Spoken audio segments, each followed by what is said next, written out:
Yo la mif, c'est Dave. Aujourd'hui, j'avais envie de partager un de mes petits kiffs perso depuis que je suis gosse, la création de langues. Alors, pourquoi? Comment? On peut créer une ou des langues pour plein de raisons, hein. Ça peut être pour de la fiction, pour échanger des messages codés, ou juste pour le kiff, tout simplement. Moi, c'est pour le kiff. Alors, j'en ai déjà créé plusieurs, qui ont servi pour certains projets, ou pour rien du tout, et je me suis dit qu'on pourrait en faire une ensemble si ça vous branche. Et ben, c'est y part. Par contre, on commence. Pour parler une langue, le premier truc qu'il nous faut, c'est des... Avant de commencer à inventer des mots et des symboles, faut déjà qu'on sache quels sons on va utiliser. Pour ça, c'est bien de savoir au moins lire l'alphabet phonétique international. Alors si vous savez pas, en soi, c'est pas la fin du monde, hein. Il y a tout qui est dispo sur Wikipédia avec des exemples audio pour chaque son.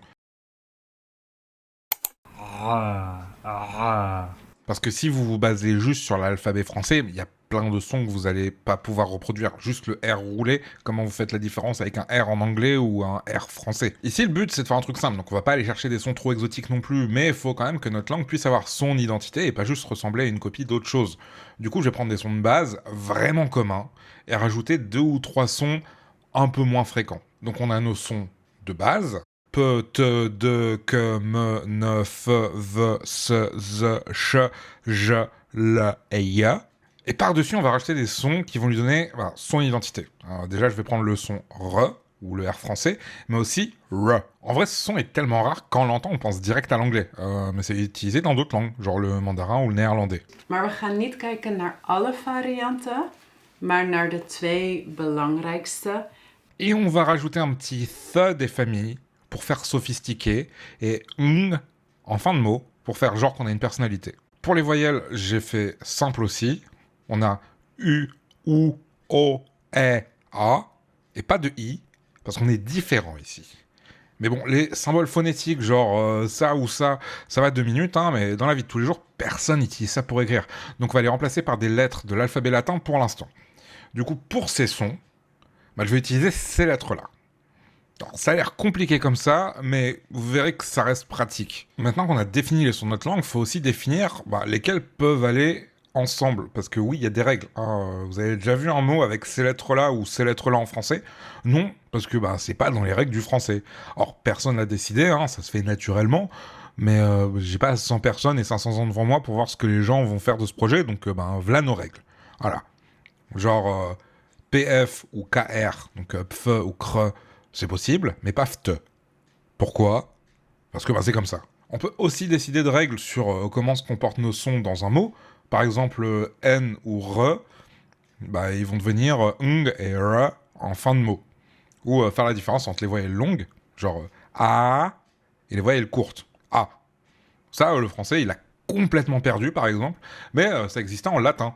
Et maintenant, on va passer à l'étape suivante, parce que c'est pas tout d'avoir des sons, mais il nous faut aussi du... Maintenant qu'on a des sons et l'ordre dans lesquels on peut les mettre, on peut essayer de créer nos premiers mots. En général, j'aime bien commencer par les pronoms, c'est assez universel et simple, et ça peut donner le ton au reste. On va éviter de commencer par le son « me » pour la première personne du singulier, parce que c'est vraiment archi courant dans les langues européennes, et nous, on veut être différents. Et aussi, on en veut combien des pronoms? Et pourquoi? On a dit qu'on voulait un truc simple, donc on va juste partir sur 3 pronoms de base, mais on peut en avoir beaucoup plus, ou moins. Genre, on pourrait ne pas avoir de pronom pour la 3e personne du singulier, mais on pourrait aussi avoir un pronom pour désigner 2 personnes. Genre, tu dis bé et ça veut dire 2 personnes. Ou un pour désigner un groupe de gens, mais qui exclut la personne à qui on parle, et en avoir un autre qui inclut la personne à qui on parle. Et je vais pas m'embêter non plus avec les genres grammaticaux, hein, parce qu'en vrai, c'est pas si courant que ça dans les langues qui existent. Et on a dit qu'on faisait simple. Donc ici, on va avoir U pour je, donc la première personne du singulier, su pour tu, donc la 2e personne du singulier, et les pour il, elle, lui, truc, les gens qui sont pas là, à qui on s'adresse pas directement. Et pour les formes plurielles, on va pas se prendre la tête non plus, on va juste rajouter un marqueur pour le pluriel, comme si on mettait un S à la fin des pronoms en français, ou comme on le fait déjà pour la 3e personne en fait. Et notre marqueur du pluriel ici, j'ai décidé que ça serait fait. Du coup, ça nous ferait U fait pour nous, su fait pour vous, et les fait pour il, elle, lui, eux, ces gens-là. Le mot que j'aime bien choisir ensuite, parce que tout ça c'est mon process perso, hein, c'est pas universel, ça va être le verbe être. On n'est pas obligé d'en avoir un, il y a des langues pour lesquelles c'est le cas, Et quand il y en a un, souvent il va être irrégulier. Parce que vu que c'est un verbe ultra commun et hyper utilisé, quand il existe, il a tendance à conserver des formes archaïques à côté de changements modernes. Hein, et c'est souvent vite le sbeul. Mais les racines, elles sont toujours là quelque part, quand on regarde bien. Notre verbe être, ici, ça va être pang. Parce que, comme on l'a dit, le son N à la fin d'un mot, ça devient on. Donc ça fait pang et pas pan. C'est court, c'est simple, on l'entend bien, moi j'aime bien. Avec nos pronoms, ça fait u pang pour je suis, et u fait pang pour nous sommes. Et parce qu'on va pas faire de système de conjugaison non plus. J'expliquerai après pourquoi. Et puis en partant de tout ça, on va pouvoir continuer à créer des mots. Hein, ici on a psat pour manger, pserat pour nourriture, et shtumel pour maison. Hein, les trois avec des voyelles longues, histoire de marquer le coup et de mettre en avant les spécificités de notre langue. On pourrait se prendre la tête à trouver des étymologies, créer des racines à partir d'une version plus ancienne de la langue en dérivé des nouveaux mots, mais c'est pas notre but du tout ici. Hein. On est vraiment là juste pour faire un truc vite taf. Hein. Donc maintenant qu'on sait créer des mots, on va passer à la... Oui, parce que c'est pas tout d'avoir des mots. Hein. Faut pouvoir faire des phrases avec. Genre, déjà choisir l'ordre dans lequel on les met. Est-ce qu'on va faire sujet, verbe, objet, hein, je mange une pomme, comme en français, ou sujet, objet, verbe, je, pomme, mange, comme dans la majorité des langues qui existent, ou est-ce qu'on fait les fifous et on met l'objet en premier, genre pomme, je mange, ou pomme, mange, je. Alors moi je suis francophone, vous êtes francophone, donc on va partir sur SVO, sujet, verbe, objet. L'étape d'après, chez moi, c'est choisir si on décline les mots, comme en latin, ce qui permet de les placer un peu librement dans la phrase, vu que leur forme indique leur rôle. On utilise des articles pour définir le rôle des mots, comme de, par, avec, machin. Mais dans ce cas-là, leur ordre, il doit être strict, sinon on comprend plus rien, ou un mélange des deux. Parce que pourquoi faire ça dans la vie ? Big up à tous les potos qui ont fait allemand LV1. Voilà, on n'est pas avec vous, mais soutine. Et vu qu'on a dit qu'on faisait simple, on va partir sur un ordre strict avec des articles pour donner leur rôle aux mots. Par exemple, si on prend le mot there, on se rappelle, R à la fin d'un mot, ça devient r. There, ça veut dire quelqu'un ou une personne. Et qu'on met un devant, ça nous donne un there, cette personne. Si on prend tu et qu'on fait tu there, ça devient quelle personne ou qui. Deuxième point, comment on conjugue nos verbes ? Je dirais même plus, est-ce qu'on conjugue nos verbes ? Non, parce que on n'est pas obligé de le faire en fait. Hein. Toutes les langues le font pas. Et vous savez quoi ? On va pas le faire ici non plus. Par contre, faut trouver des pirouettes grammaticales pour donner un sens un peu plus précis du coup au verbe. Parce que en français, on conjugue, comme on l'a dit. Donc je mangeais, on sait que c'est moi qui fais l'action et qu'elle se déroule dans le passé. Mais dans une langue sans conjugaison, on peut pas faire ça. Si on prend l'exemple du mandarin, par exemple, eux, ils utilisent des particules. Donc c'est un petit mot qui sert à indiquer un rôle grammatical, en gros, pour faire très simple. Me tapez pas dessus, les linguistes, ok, on n'est pas là pour faire un cours. Mais du coup, cette particule, elle va indiquer si l'action, elle est passée ou si elle va se passer. Mais on peut aussi utiliser des descriptifs. On va dire manger souvent, manger hier, manger avant, manger demain, manger bientôt, etc. Ça simplifie dans le sens où il n'y a pas plein de formes différentes à apprendre pour chaque verbe avec leurs irrégularités, etc. Mais il y a tout un tas de petits mots supplémentaires à connaître et à bien savoir utiliser. Donc ça peut très vite être le sbeul. Ici, par exemple, on va utiliser Stuhl pour dire avant, Jal pour dire après, ou Angelef pour dire ce matin. On va dire que le marqueur temporel, il va avant le verbe, et du coup, ça va nous donner ici Su, Stuhl, Psat, tu mangeais. Su, Jal, Psat, tu vas manger. Su, Angelef, Psat, tu mangeais ce matin. Alors, c'est moi ou ça ressemble de plus en plus à de l'allemand, là, ce qu'on est en train de faire. Une autre question qu'on peut se poser, c'est est-ce qu'on va utiliser un genre grammatical ? Est-ce que les chaises sont féminines, mais les fauteuils masculins ? Ah non, parce qu'on n'a pas le temps pour ces conneries, hop, tout est neutre, comme dans la grande majorité des langues en vrai, et ça ira très bien à tout le monde, je pense. Voilà, on a vraiment la base de la base. À partir de ça, on peut continuer à étoffer notre langue, qui est encore hyper basique, on n'a même pas de quoi faire de négation pour l'instant, car on va dire que la négation, ça se fait avec tcha. Donc, su, tcha, psat, tu manges pas. Tant qu'à faire, j'avais dit que ça pourrait être sympa de rendre le verbe être irrégulier en fonction du contexte, histoire de rendre ça un peu plus crédible. Donc pour rappel, le verbe être, c'est pang.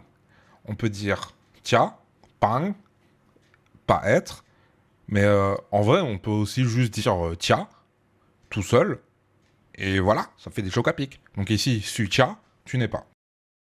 Puis vous savez quoi ? En fait, tia, ça veut aussi dire non maintenant. Donc, si je te demande ça va, tu me dis tia, non. Voilà. Simple, efficace. On n'a même pas assez de mots pour demander à quelqu'un comment ça va. On a déjà un verbe irrégulier. GG, 100% crédible, on est sur la bonne voie. Ensuite, il n'y a plus qu'à continuer. On peut essayer de continuer à jouer avec nos règles et créer des nouveaux mots, de nouveaux verbes, etc. Mais pour moi, il reste une étape qui me tient très à cœur.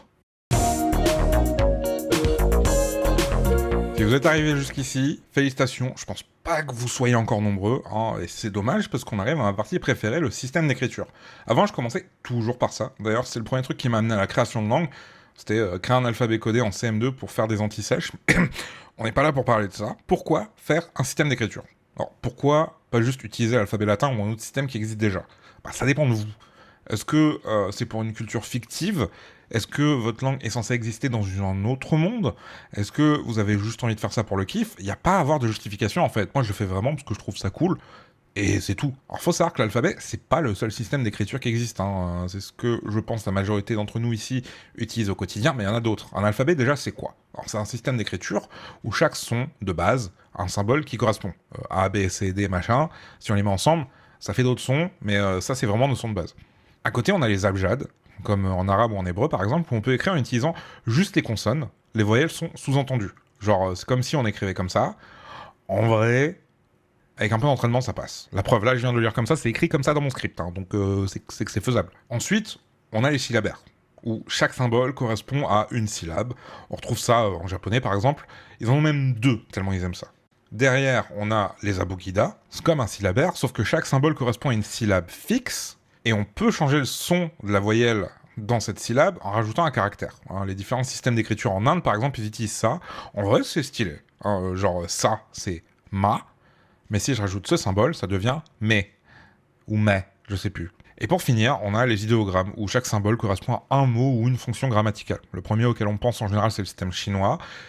Oui, c'est un enfer à apprendre, il y a genre plus de 50 000 caractères, même s'il n'y a pas besoin de tous les apprendre non plus pour s'en sortir, hein, à l'aise. Nous, on a dit qu'on voulait faire simple, donc on va partir sur un alphabet.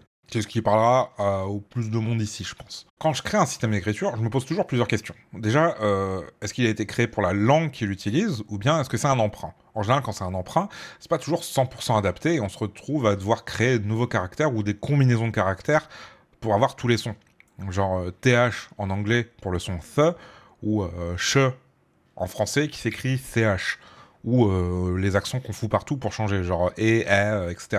Une autre question que j'aime me poser, c'est avec quoi on écrit? Parce que les lettres vont pas avoir la même tête en fonction qu'on les grave dans de la pierre, de l'argile, ou si on écrit à la plume sur un papier. Est-ce qu'ils ont l'imprimerie, des ordinateurs? Tout ça, c'est des outils qui permettent des trucs un peu plus pénibles à faire sur du papier, par exemple. Ici, on a dit qu'on restait simple, donc on va faire des trucs assez droits, carrés. Ça peut être écrit n'importe où, avec n'importe quoi. C'est pratique, efficace. Une autre question à se poser, c'est est-ce qu'on fait une lettre pour chaque son?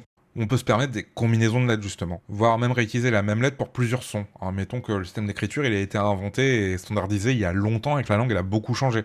En français, on fait ça avec la lettre G, qui peut à la fois faire G et je. Ou la lettre C, qui fait se et que en même temps. Moi, j'ai décidé qu'on aurait ces lettres-là, soit quasi une lettre par son. Au moins, ça aura le mérite d'être un peu plus facile à lire. Donc, c'est typard pour la partie création. Je vais essayer de faire en sorte que les lettres qui correspondent à des sons proches se ressemblent un petit peu, mais pas trop, sans pour autant que ça ait l'air d'être vraiment intentionnel, même si ça peut l'être dans certaines langues. Et aussi faire en sorte qu'on puisse toutes les différencier sans devoir plisser les yeux. On va partir de cette forme, et faire le reste à partir de ça. On a tous notre petit processus perso, je dis pas qu'il n'y a pas de règles, il y a sûrement des bonnes pratiques que je connais pas, mais moi je fais ça en général. Je fais plein de tests, j'essaie d'utiliser les lettres avec les mots que j'ai déjà créés pour voir si ça marche bien, et après un long moment de test, voilà le résultat. Par exemple, ça c'est mon blaze. Oui, il manque des lettres par rapport à l'alphabet latin, le but c'est de retranscrire les sons. Et pas juste l'alphabet latin, justement. Je vais aussi profiter pour en faire une police d'écriture, dispo dans la description, si jamais vous vouliez l'essayer sur votre PC. Je peux même sous-titrer ma vidéo avec, maintenant. Alors, c'est pas parfait, il y aurait plein de trucs à retravailler, je me suis même pas occupé des chiffres ou de la ponctuation. C'était vraiment juste histoire de faire un exemple. Il y en a, ça fait genre 10 ans que je bosse dessus, et je pense pas avoir fini, alors un truc fait en 2 jours, voilà quoi. Mais on a le début d'une langue inventée, qui peut servir à faire plein de trucs. D'ailleurs, elle a pas de nom, cette langue. Est-ce que vous avez une idée? Alors, balancez-moi ça en commentaire, je prends. On soumettra ça à un vote, voilà. Perso, je galère toujours à en trouver, il y en a, elles ont pas de nom, ou j'ai tapé des lettres au pif. Dans la description, vous trouverez aussi un doc qui résume les règles de grammaire, de prononciation, d'autres règles que j'ai créées entre-temps, et surtout du lexique. Pourquoi du lexique? Eh ben parce que si vous êtes arrivé jusqu'ici, c'est que vous avez clairement du temps à perdre. Du coup, YOLO, je vais finir la vidéo avec un petit exercice de traduction, et il y aura un cadeau pour le premier qui trouve. Merci à vous d'avoir partagé ça avec moi, en tout cas, c'était grave sympa. Puis je vous dis, à la prochaine. Ciao.